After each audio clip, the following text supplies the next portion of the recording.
that we have to make sure that we take care of. But basically, the other thing, schematically, is they're trying to take our double teams off. And that's one of the things that we've done a pretty good job of this year in our zone and our man scheme, track scheme plays is establish some good double teams. But sometimes when they mug up a backer, that's the guy that you're going to. So they do a good job with that. And like I said, those guys are very athletic. They're really good with their hands. They're quick. They do a really good job of rushing the passer. So certainly we have our work cut out for us, but it's a challenge that we're excited to meet right now. Are they the kind of team that will kind of come over the walls at you on third down, or what's? No, not really.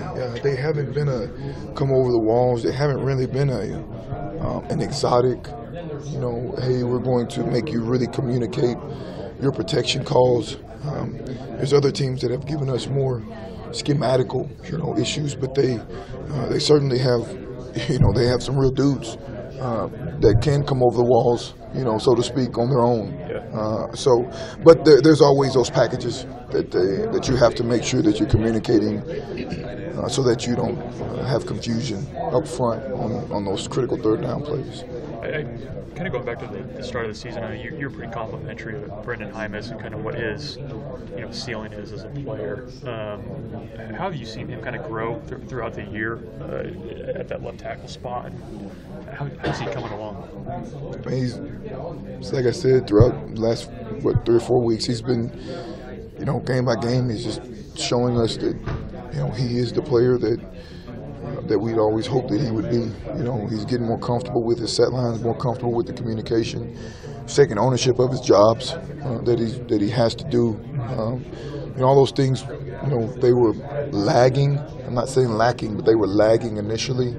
But you can tell that with the reps that he's received and him playing next to a veteran in Gerald Foster, that those guys do a good job. Gerald's doing a really good job of kind of bringing him along, and he's kind of getting a little bit of swagger about him. And so, like I said, we're excited about him and excited about the progress that he's making. But I don't want to discount Matt and Farniak and the job that he's doing as well.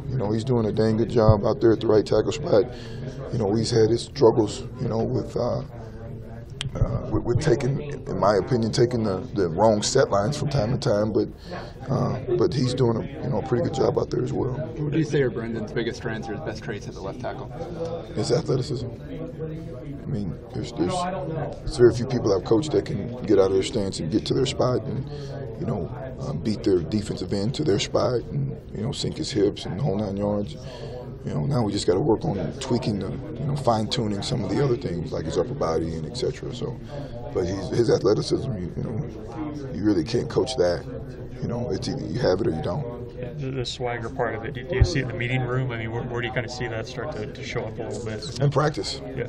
In practice. Meeting room, he's just a regular dude. He's just an offensive lineman. We go into the meeting room and we teach it and we go out to practice and we try to execute it. But in the practice, that's where he gets, his confidence from. How valuable was that second half for you as a teaching tool? Oh my gosh, very, very, very big.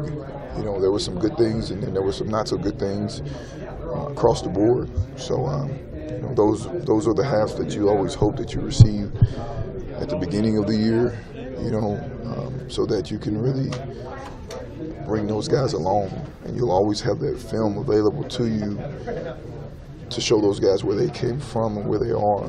Whereas, minus the Akron game and some of those other games where we didn't produce. We can't get more guys in there and see it. The guys got in a little bit in the Michigan game, but I don't like that scenario. I like the one from Saturday better, right? Hey, from what you've seen from Ohio State, when you're in those third downs and they bring kind of like that speed rush package in, I mean, how tough is that to match up against when they're bringing those faster guys in on those third down passing situations? Yeah, I mean, it's it's something that people do across the board. They'll take a defensive lineman out. What they do is they'll take one of their defensive interior guys out and they'll bring in another edge rusher inside. So the matchup with the guards is, is critical. Because now you got a quicker guy that's really trying to work your edge.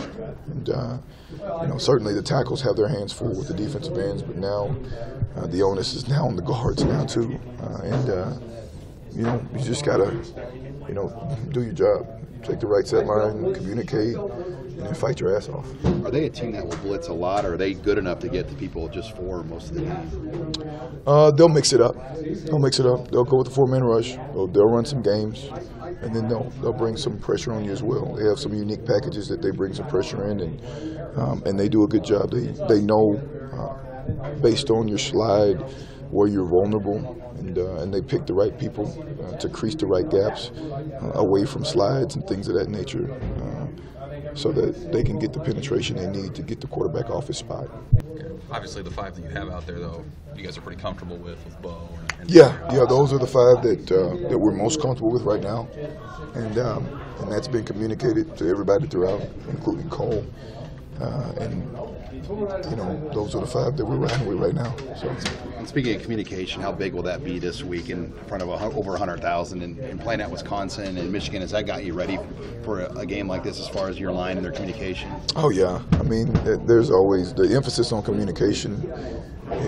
Whether we're playing in front of the 100,000 at Ohio State or whether we're playing somewhere else with not so many fans, even at Northwestern. How about that? With more fans, with Nebraska having more fans than Northwestern. There's always a big emphasis on that, and no more emphasis, this week than any other week. Now there'll be a little bit, different cadence and those things, but certainly the communication piece of it, that's a day one deal.